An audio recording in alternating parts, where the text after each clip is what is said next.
Hello, I'm Devlin, and welcome to another edition of my pirate radio show. And before I get to today's first topic, I want to thank you, as I like to periodically, for all the people who have taken the time to listen to my episodes, or a segment, or a few episodes, or a few segments, or for my super fans out there, and I know there's a couple who have listened to every single episode. Whatever the case may be, thank you for taking the time. I have been doing this now for 1 year. I know I just celebrated my 50th episode, but this was around the time that I decided, what the hell, I'm going to give it a shot and see what happens, and I'm still going strong. And I'm happy to be here. Still being able to talk about stuff, and yeah, that being said, I've got some amazing stuff to talk about. I'm going to kick things off with something really big, but something that's, whenever I have something weighing heavy on my mind, I know it's time to either post something on Facebook or do a segment about it, and, well, I can't cram all my opinions in one little status, so I'm going to use this time in order to, I think I need to flesh it out a little bit. This past week, or the past week or two, was two things happened, and I thought it was a perfect time to talk about this because it's something I've noticed. Well, I've seen it happening a long time ago, like years ago, but I've really seen the one part even more. Two things that happened in the last couple of weeks. Deadpool, an R-rated superhero movie, has been #1 at the box office and has been blowing people away. It's been getting great critical reviews. I had a chance to see it. I really enjoyed it. I probably didn't love it as much as everybody else did, but some people are just loving it. There's already talks of, the new Wolverine movie is going to become R-rated and be more darker.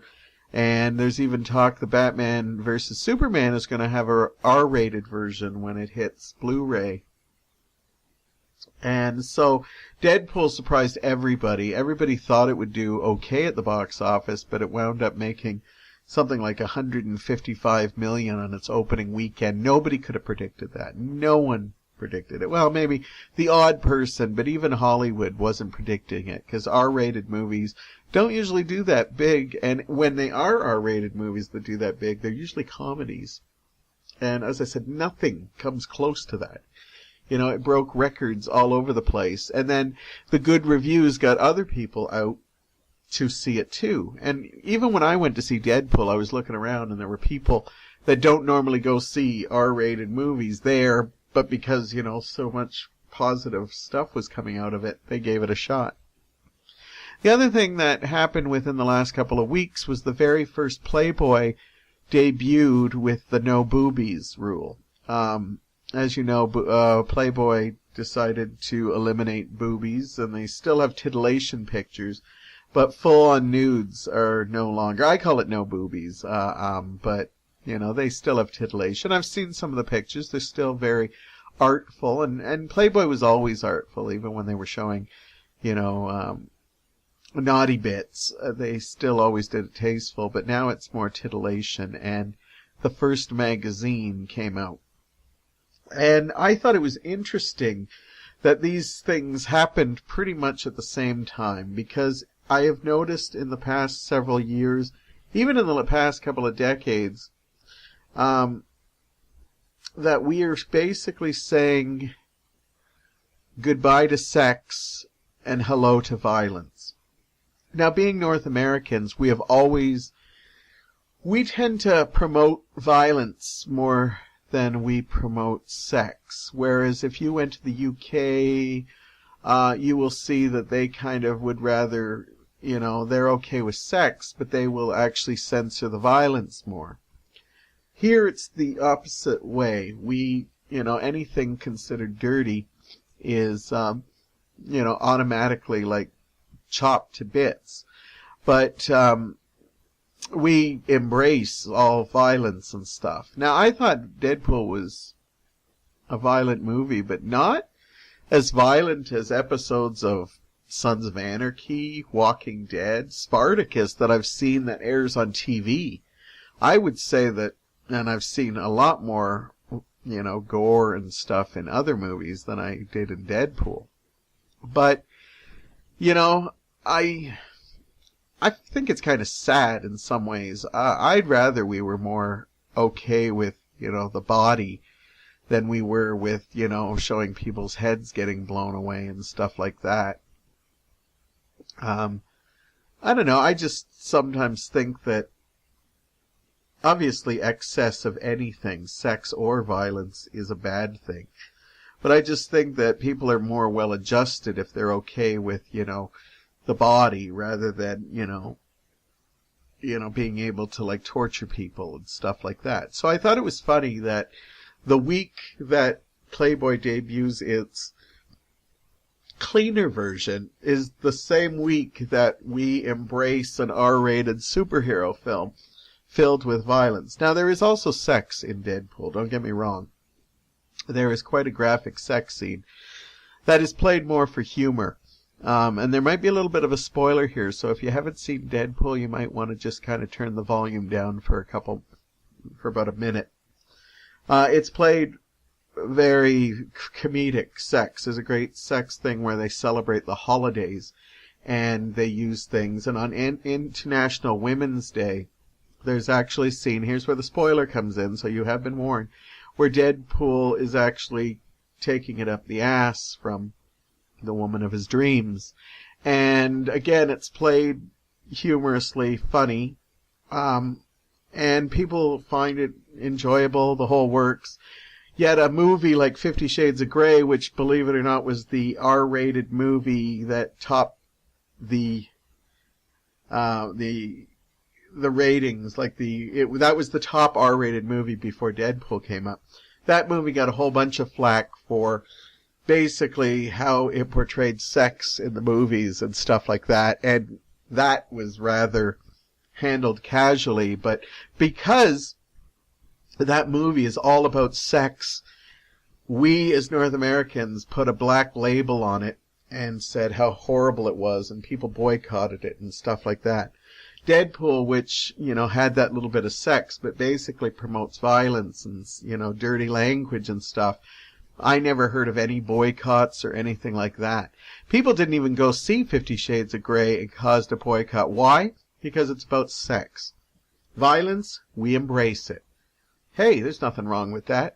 Then we have school shootings and oh, why did that happen? Now, don't get me wrong. I am not saying I don't blame media or anything for that, for any school shootings. But when we see these big violent displays and suddenly I have to look at Facebook and people are changing their, they have to make their profile picture a flag from where the badness happened and stuff, it makes me really upset because of the fact that, look around, the world is getting more violent.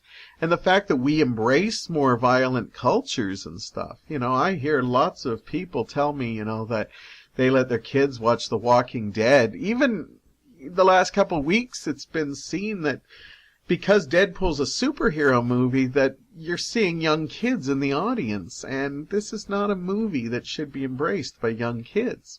Now, I enjoy Deadpool, don't get me wrong. But I'm just getting tired of the fact that sex has become a taboo subject. You can't say anything sexual now with somebody being offended by it. Though violence, again, is promoted. I remember when we were kids, we'd talk about all kinds of things, but I remember we were always interested in sex, and any time we could have a conversation about sex, we'd be right there. And I'm not even talking about just teens, even when we were in our 20s, talking about sex was phenomenal. Now, I listen to 20-year-olds talking, and I don't hear talk about sex. I hear talks about playing video games and how I kill people and how I like first shooter players and stuff like that. Now, don't get me wrong, we probably talked about video games and movies and stuff like that too. But now you mention sex, and 20-year-olds are all like, oh, that's horrible, that's horrible. We have now created a society that doesn't even just embrace sex. There's so much positive about sex, but everything that comes out that's positive becomes negative towards it. And sex is still, I think, a vital thing. We still need it to procreate. We still, it's something that we'll always need, but it's become such a dirty, taboo thing. Nobody can talk about it with somebody going, ooh, or, oh, I can't believe you're done. That's why I love when I'm in a conversation and then some people spring up the topic sex and you have an open, honest, thing about it. But now you're reprimanded if you talk about sex. But if you talk about violence, oh no, everybody's right in there. They don't care about that. That's okay. And see, that to me has always bothered me, because I've always thought, like, the British or the UK, they'd play a sexy movie and they'd let the sex scenes go. But when a violent scene or a gory scene, they would edit it and stuff like that. And I thought, to me that's a better thing, because sex should be looked at as something of beauty. Yes, kids should be taught about it. You don't, nowadays, we had a big kerfuffle over teaching sex education. This was going to be a new curriculum they were going to do. And there were people out trying to stop it, trying to end it. And then at the same time, we don't really have talks about violence or anything. We just have days where, like, okay, we're going to have an anti-bullying day and everybody's going to wear pink.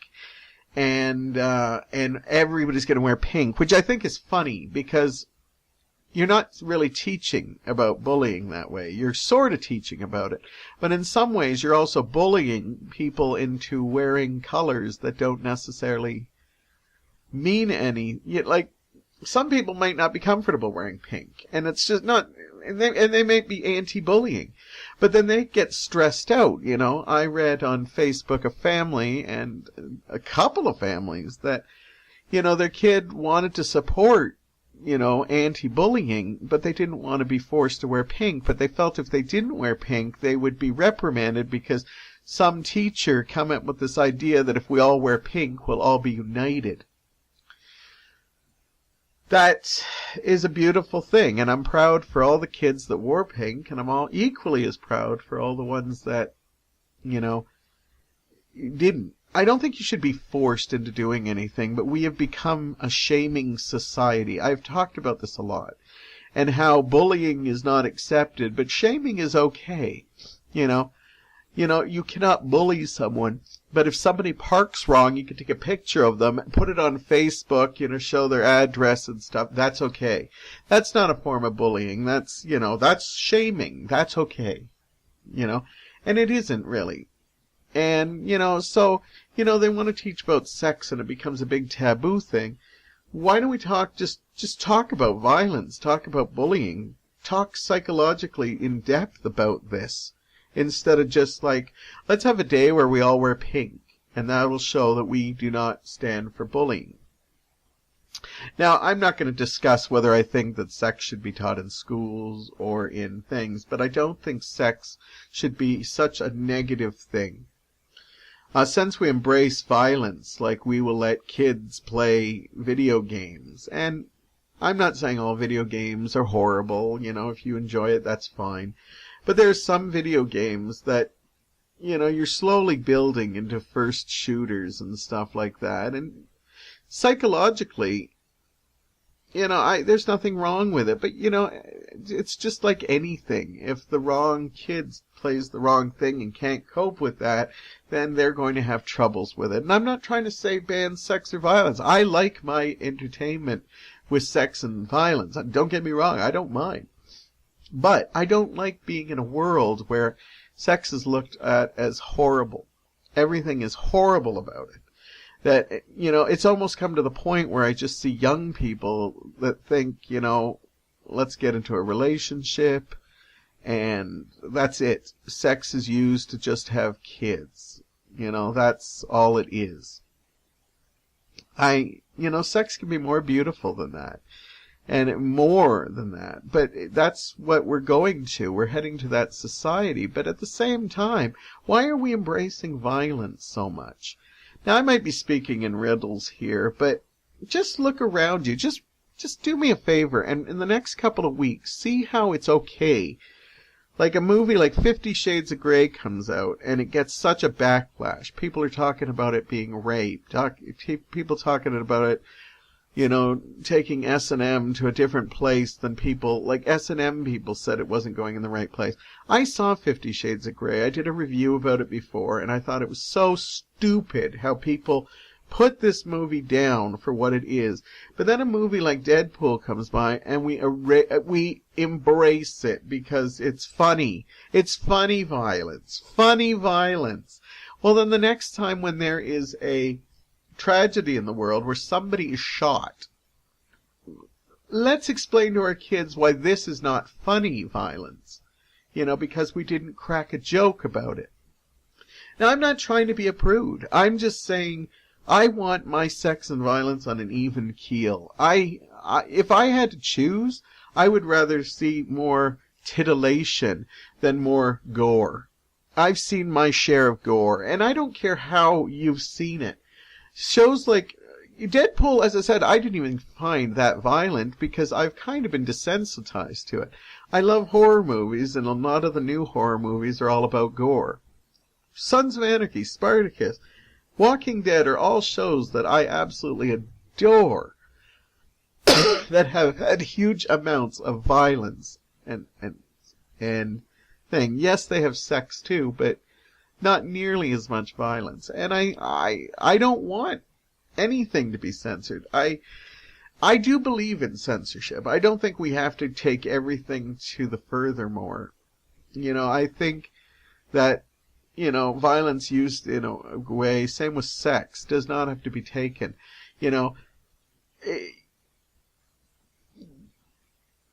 bothers me when I see a show like The Walking Dead, and I see young people talking about it. There's not a lot of sex in The Walking Dead. But then I hear people saying, and I find the show, really great. That I'm a promoter of it. But it is violent. And I hate when I hear people say, but it's nothing like the comic book. Then when I talk about people about the comic book, they're complaining because it's more violence. There's more violent storytelling. There's more rapes in that. And it bothers me that people want it more like the comic book. I think sometimes censorship is a good thing, but I don't think it should be everything. I'm calling this segment Hello Violence, Goodbye Sex, because sex is just, I'd love to see a movie that had more beautifully erotic sex scenes. And I'm not talking pornography. If I want to watch pornography, I'll go watch pornography. But I remember in the 70s and the 80s, you would see movies that would have very erotic sequences without even showing you anything, but they would make you... You don't see that in movies anymore. Because why? Because that's the first things that'll wind up on the cutting room floor. But you show somebody with their head getting blown off, and that's okay. Well, you know what? In my world, it's a real shame that we are going to be raising children who are going to see sex as such a dirty, dirty thing. Don't you dare do it. Don't you dare do it until you're married. So you need to get into a relationship in your teens. Yes, then you can have sex. So get early into your... I know so many young people who just jump into relationships because that's what they think they need to do. Then they wind up wondering why they get divorced in their 40s. I would love to believe in the teenage sweethearts just like everyone else. And I'm not saying they aren't there. But there's a reason why relationships don't. People jump into these relationships because we've taught these kids that you can only have sex when you're in relationships. You can't sleep around anymore. You can't do that. Well, yes, you can. You just have to do it responsibly. But it drives me so absolutely crazy that I see so many young people just jumping into relationships just so they can have sex. And they're not. Because now they're just going to have sex, and then we're going to just go and play a violent video game because that's okay. And I just really hate that world, the thought of that world, like we're okay with watching things die. I don't care if I get a lot of flack for this. Just do me a favor. Look around for the next couple of weeks and see how we embrace violence and everything sexual gets put down. Just watch, and you might be surprised. You might be surprised that I might actually be right on this one. Anyhow, I've talked enough about sex and violence. I'm going to take it full speed around and go to simpler times. I'm going to talk about a subject. I have had a podcast for over a year, and I don't think I've talked once, maybe once or twice, about the Brady Bunch. Talking about simpler times, we're going back to the 60s, 70s, and I'm going to take a look at, yes, the Brady Bunch. Hello, I'm back. Devlin here with you on his pirate radio show. I am now going to go, opposites ends. I've just finished talking about sex and violence, and now I'm going to the opposite end, talking about one of my favorite shows, The Brady Bunch. I've been doing this a year, and anybody who knows me, I'm a big fan of pop culture. I don't really talk about it as much as I was hoping to, so I'm going to throw in more segments of pop culture. I actually prefer talking when I have other people hear about pop culture. I'm going to get to the Brady Bunch in a minute, but one of the reasons I thought this actually fits in with sex and violence is because there was a time when there wasn't a lot of TV shows on the air. There was maybe, a handful of channels, and people didn't have access to a lot of shows, just because they weren't there. And televisions, to be that matter. You'd be lucky to have, in the late 60s, early 70s, you'd be lucky to have 2 TVs in the house. Be lucky to have 1.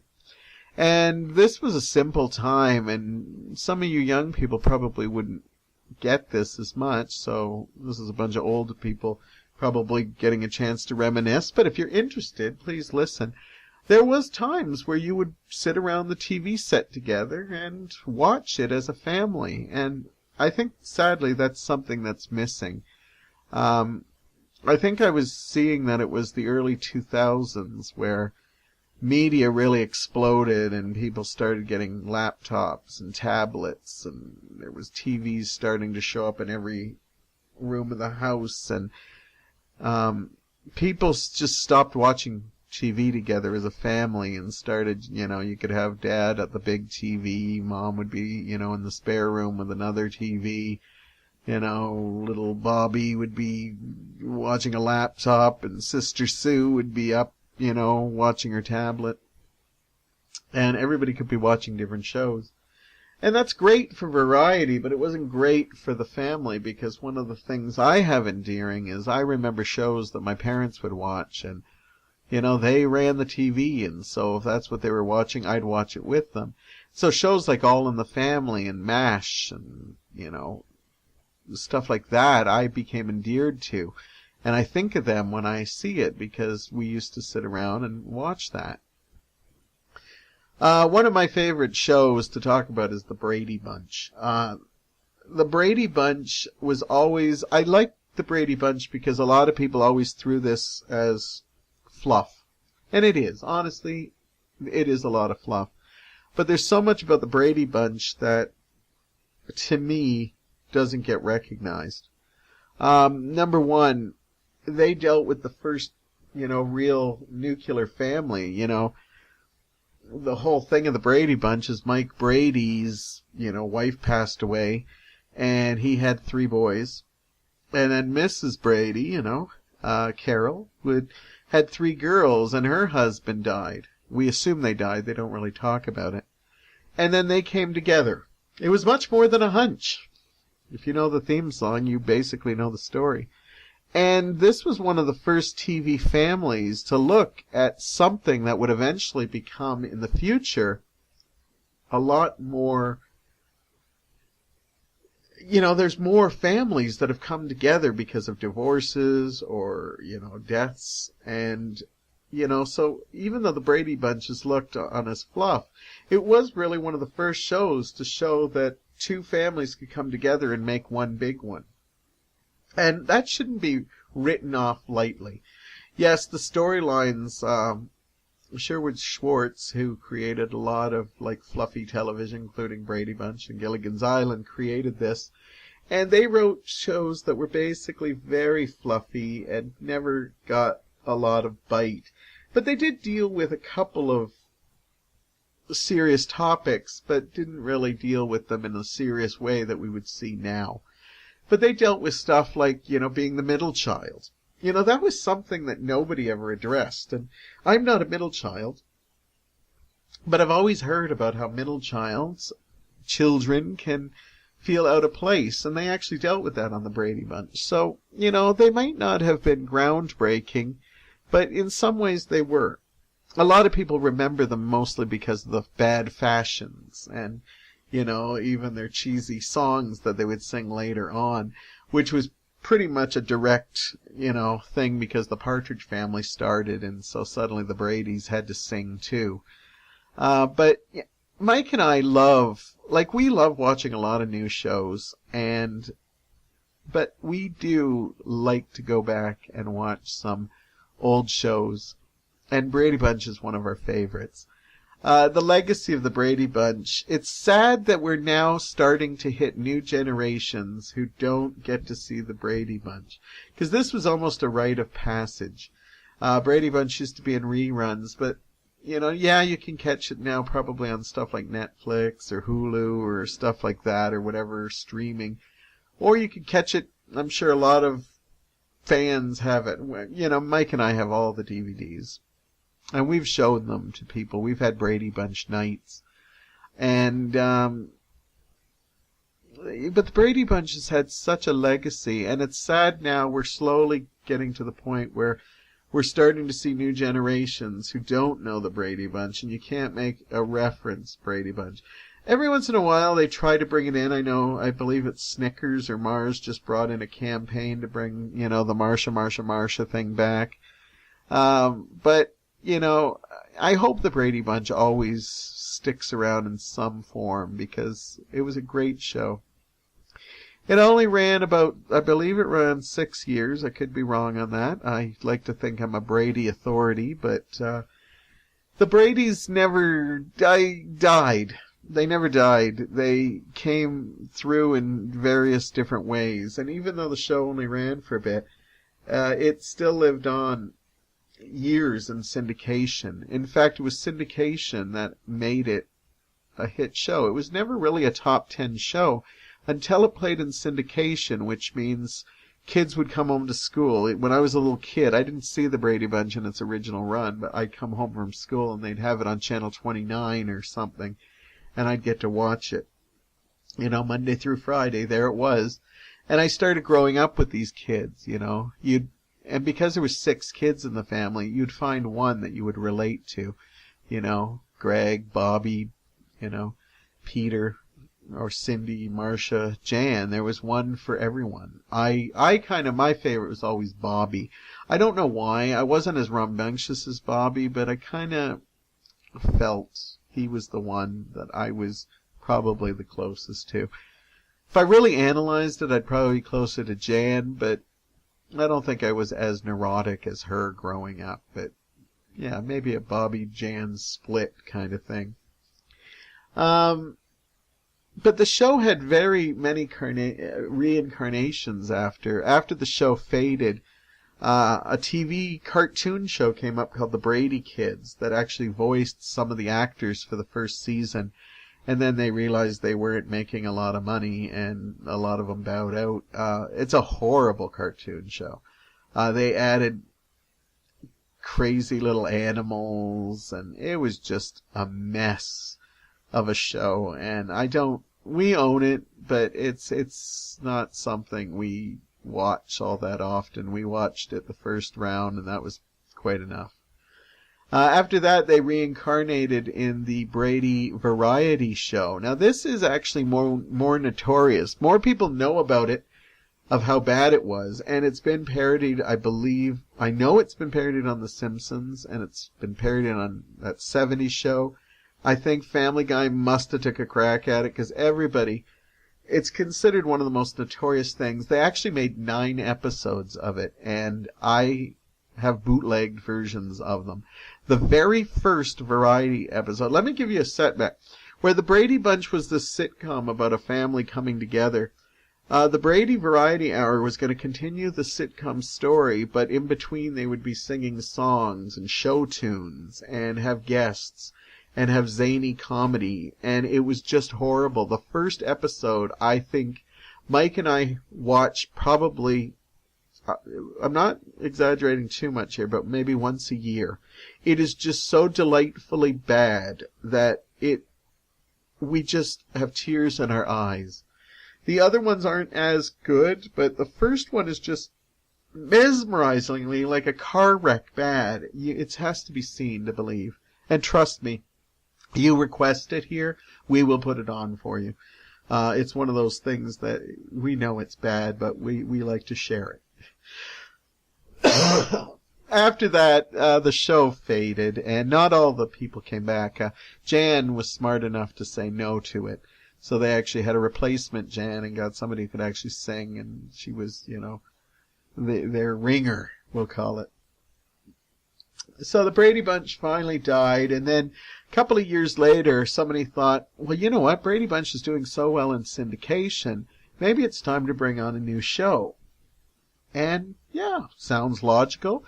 They're kind of doing that now with, Full House is making a comeback, Gilmore Girls. So, yeah, so the Brady Bunch, let's be groundbreaking. But unfortunately, they picked up this show called The Brady Brides. And it was basically a storyline where Marcia and Jan got married, but they can't afford their own house, so they're going to move in together. And, they had a couple of guest appearances by, I think Carol Brady showed up, and then, Alice showed up. Alice was still, probably dressed in her thing. Anyhow, this sitcom, I remember watching it, because again, everything Brady I was there for, but rewatching this, again, I have bootleg copies. Absolutely horrible. It was just not even funny. It didn't work in any way, shape, or form. And it's funny because these Brady shows continued to not do well. But because the Brady Bunch was so big in syndication, they constantly tried to find ways to bring it back. Finally, they found some success. Late 80s, I want to say early 90s, they decided to do a TV movie called A Very Brady Christmas. It's not a great film, but what it did was it got people's interest, because now they were going to show the kids grown up, see where their lives have taken them. And this was just enough, and Christmas. This was back when there wasn't a saturation of Christmas movies. Now there's like millions of Christmas movies. Hallmark makes hundreds a year, and they don't crank them out. Before, you had a limited edition, so you put a Very Brady Christmas, everybody's got the warm fuzzies in them, they're going to watch it. They finally found a success. The movie did gangbusters. And again, it's not a great film, but it's fun to see thing. It was a TV movie. It's fun to see where the kids wound up. Greg's a doctor, and Peter's a business exec, and Bobby's racing cars, and Cindy's a university student. It was Cindy in this one that decided not to come back for this one, I believe, and so she was recast in this movie. There was always somebody, a holdout in the shows. But anyhow, it all worked out. They got their show back, and the Bradys were back in the press. Then they kind of scored again, because somebody thought it would be great to do a follow-up. Because the ratings were so good, they were going to do a follow-up. But instead of another TV movie... Now, I should say, one thing I did respect about the Brady Bunch TV movie is that they actually kept the husbands from the Brady Brides and moved them into the movie. So pretty much everything, including that horrible variety show, is continued. So they tried to keep, you talk about the Marvel Universe. Well, Brady's did it beforehand with the Brady Universe. So the Brady Brides was so bad that they didn't just say, oh, let's give them new husbands and stuff. They actually continued those storylines over, which I was very impressed at. And then they decided, instead of another TV movie, let's do another show. See, this is the problem. Every time the Bradys found a success, they'd always go bigger, and it never worked. So anyhow, the Bradys came up with what did they come up with? They decided, let's do an hour-long drama and put the Bradys in a soap opera. Shows like Knots Landing and Dallas and Dynasty were doing so well. Why not put it? We saw what they did. So they continued the story. Again, the Brady universe was continued. But now we were going to take them in a new way. This time Marcia was the one to drop out. The actress playing Marcia, they recast her. And this just got bug nuts crazy, Robert Reed was back, but apparently he was causing so much troubles that they were talking about if it made it to a second season, they were going to kill him off because he always was a stickler for wanting quality stuff. Even when the original show was fluffy, he wanted them to tackle some serious family issues, but Sherwood Schwartz always told him that the Bradys will always be fluffy, and Mike Brady isn't even in the final episode of the original Brady Bunch run because they threw him off the set, and it's kind of sad because they didn't have a final episode, but it would have been nice to see Mike there. He's a big part of the Brady clan.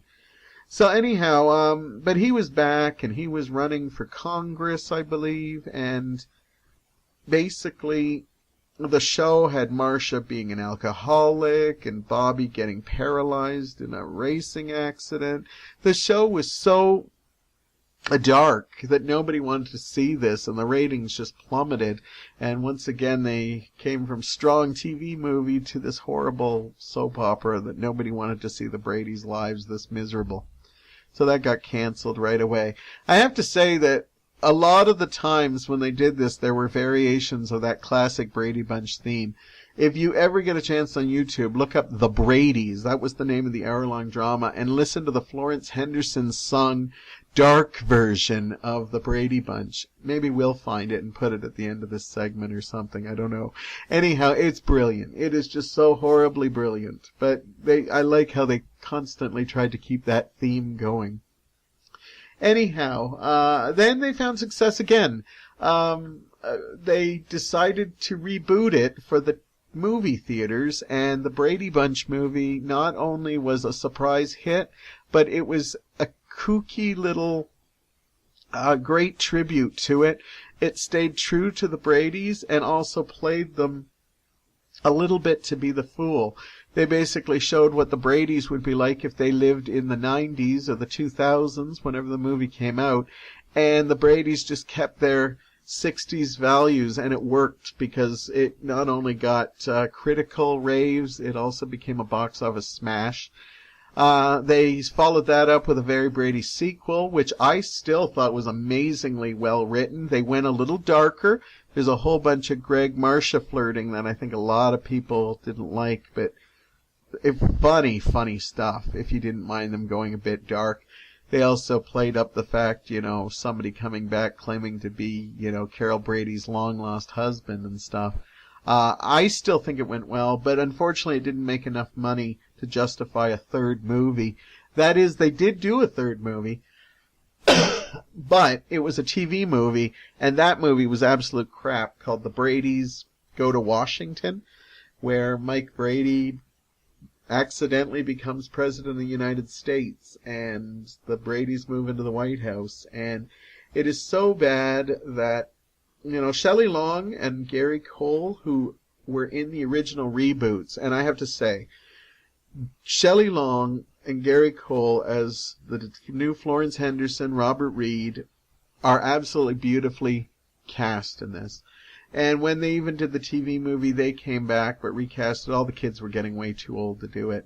It's just a mess of a movie. And that was pretty much the last of the Brady Bunch.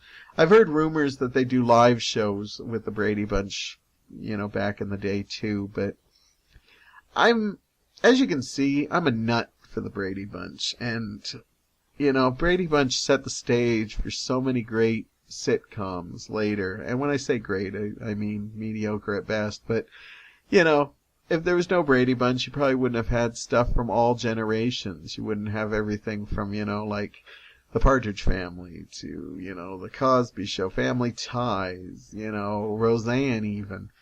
Full House. The Brady Bunch kind of set the pace for that. And even though there were shows like Leave It to Beaver and the Ozzie and Harriet and stuff like that. The Brady Bunch was a unique kind of blend of family viewing. And I recommend binge watching some Brady Bunch. There's a lot of great inside jokes, and it's wonderful to see the humor from a world of a different time. Now everything's so biting. You watch The Simpsons and biting, but it is wonderful to see the Brady Bunch and see where they can pull off something more weird. Anyhow, I've spent enough times with the Bradys. If you ever want to talk Bradys with me, or if you want to come on the show and talk Bradys with me, let's do that. Give me a call. Give me a call. Get in touch with me. Next segment's coming up, and I'm not sure what it is yet, but I'll have it ready when I come back. Welcome back to the next segment. As promised, I thought of something to talk about. With me, I can talk about just about anything. It's just, after my Brady's ramblings, I decided that I'd want to talk about something that, well, I notice is around a lot lately. Basically, ever since we first diagnosed stress in our lives, there's been people trying to find ways of reducing stress. Stress relievers. You know, sports or exercise or eating. I'm not saying that's a good one, but it's one of the things we do. Some people do crafts. Some people have sex, masturbate, read. Whatever your stress reduction thing, do it. Whatever you'd like to do. Nobody's judging you. But one of the ones that I've noticed has become big in the last couple of years is coloring. Adults coloring, particularly. And this is funny, because I remember about 5 years ago, I had a discussion with some friends. Corda and her dad and Mike talked about how we'd like to color as adults, maybe something a little more intricate than you see in the coloring books for kids, and how, they should almost bring coloring back. And then suddenly coloring started surfacing. The first coloring book I ever saw was, I went to Toronto on a shopping trip, and they had a Ryan Gosling coloring book.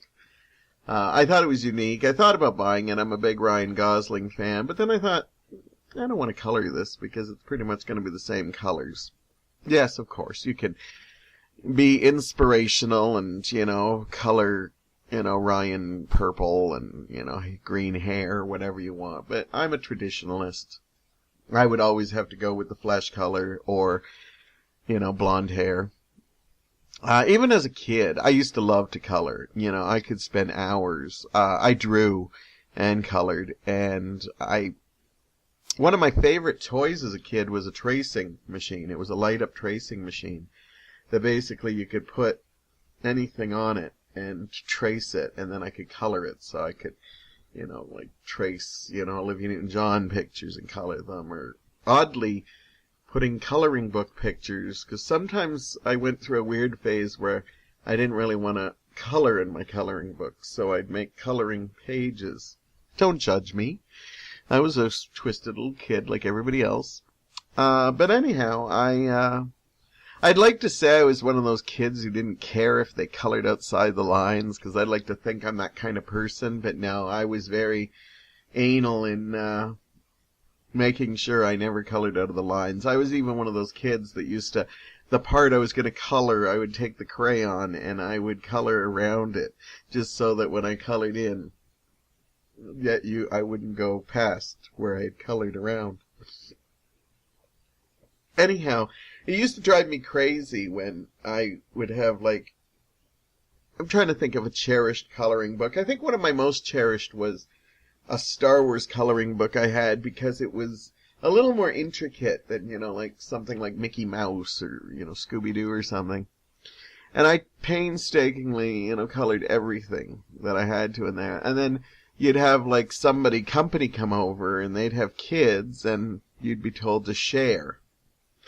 And I didn't want to share. I'd always try to talk them into coloring in one of my junkier books, because I was always afraid they would do something crappy in my special coloring books.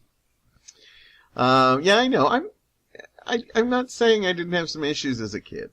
So anyhow, I don't even know why I consider coloring relaxing due to the fact that, I have all this intricacy. Maybe that's because coloring isn't like, I'd love the idea of coloring as an adult. I'd love that. I know Mike has done it.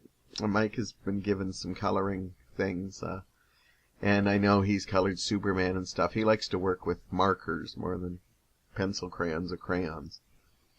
But anyhow, he has similar stories about how, like, he'd go to his grandmother's place and they'd have a coloring book and he'd color really beautifully. And then the next time we went up, he'd have, like, all the other pages were colored by younger kids and it was all just scribbles and stuff. And he would just, make him cringe because he worked so hard on his stuff. So, maybe that's why we're a perfect match, because we're both kind of... But anyhow, enough about me. Coloring seems to this year seem to be everywhere. Like, Walmart carried coloring books. Indigo had a huge area. I just went up there recently, and they still had tons left over from Christmas. They almost seem like they dedicated a whole section to coloring, and I don't know if they're making their money back, because there seemed to be quite a lot of it left, and a lot that were in the clearance areas, too. But I guess there are people out there that are starting to color, and that's a good thing. I'm not judging you in any way. I'd like to do it, too. Now, I've looked at the coloring books, and I find them very intricate, like, just absolutely tiny spaces to color and colors all over. Some are just full pages of patterns, but the same pattern over and over again. Then you have some neat ones like Enchanted Forest or stuff where you have some leeway.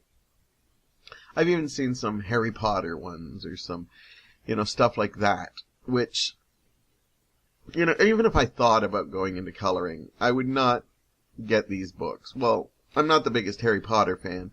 I like some of it, but I wouldn't want to color, because I'd be like, black cloaks, blah, blah, blah, brown hair, because I don't usually try to stray away from it. That's why pretty much as I like coloring books of my favorite things, I know I won't color them because of the fact that I'm constantly just thinking, I don't want to go against what it is. I was never one of those kids.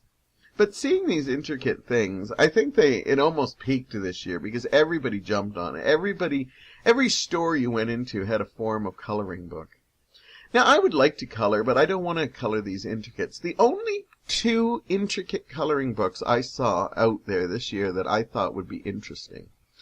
Number 1 was fashion, because fashion is basically your own idea. Even the generic models they had, you can color their hair anything you want. And I thought that would be kind of fun.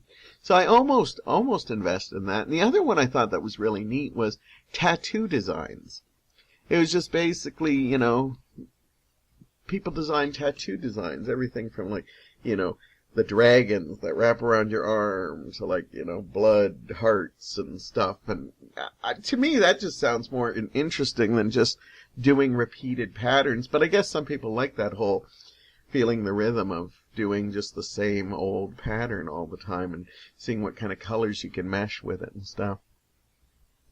I can see where the stress could go, because I could see just sitting there and getting lost in that. I guess I am as anal as I used to be, because that's why I said I wouldn't want to color something like Harry Potter or Game of Thrones or something, because I'd be constantly trying to match, their hair color, or, what was it in the movie? So that wouldn't be very relaxing to me. But, as I said, the fashion would be really great and stuff like that.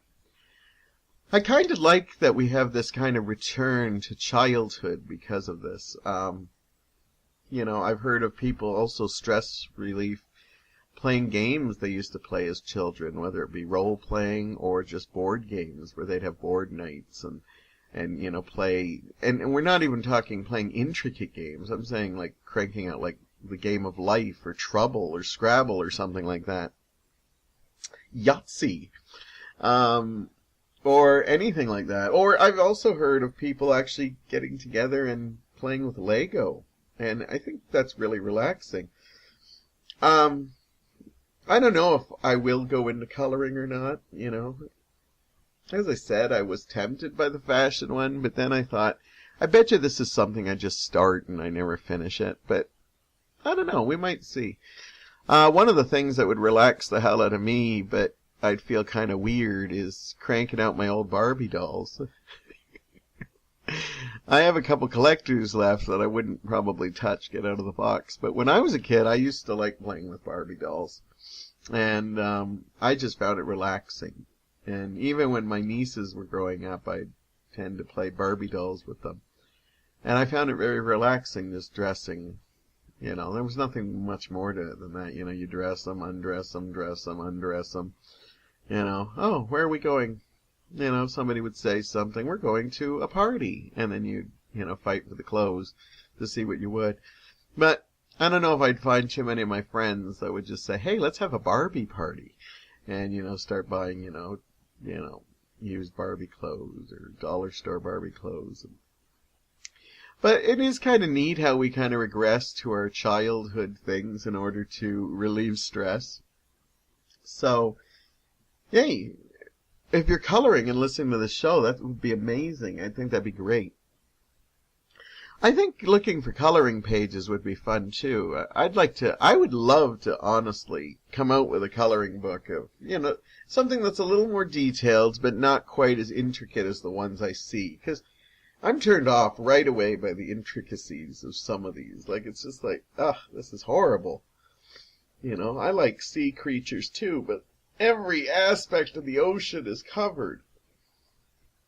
Like coloring a Where's Waldo picture. I don't know if it'd be easier to find him that way, though.